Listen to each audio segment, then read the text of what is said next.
And down to the National Assembly, where Ogun State legislator Afolabi Afuape will have to embark on more consultations for the proposed review of the legal framework for community policing in the Nigeria Police Act 2020. This comes on the day the House advocates for the creation of the Nigerian Lithium Production Agency for the nation's economic growth. Joke Adisa has more.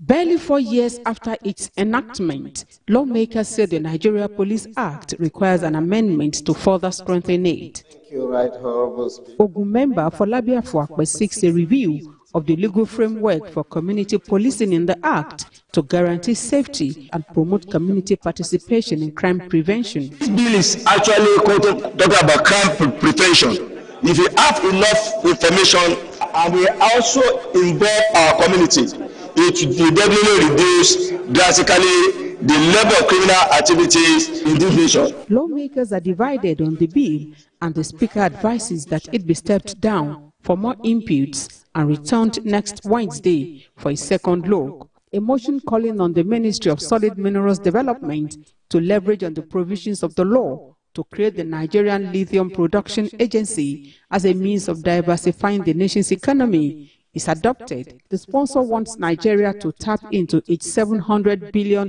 worth of mining potentials. Mining was a major contributor to the economy in the 1900s, reaching a peak in the 1950s at roughly 4.5% of GDP. The House is seeking a probe into the Abuja Rehabilitation Center and social protection programs of the Federal Capital Territory Administration. Lagos member Bashir Dawodu insists lack of effective long-term solutions to begging, such as monthly survival allowance and rehabilitation, will lead to endemic begging. Federal Capital Territory has one semi-functional rehabilitation center in Buhari, which is underfunded and provides suboptimal services.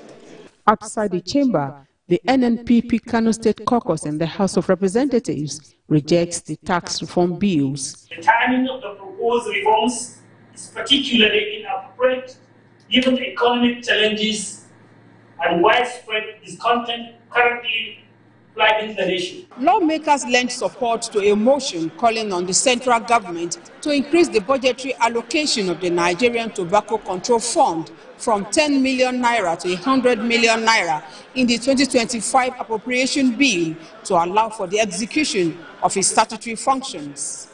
Joke Adisa, TVC News, Abuja.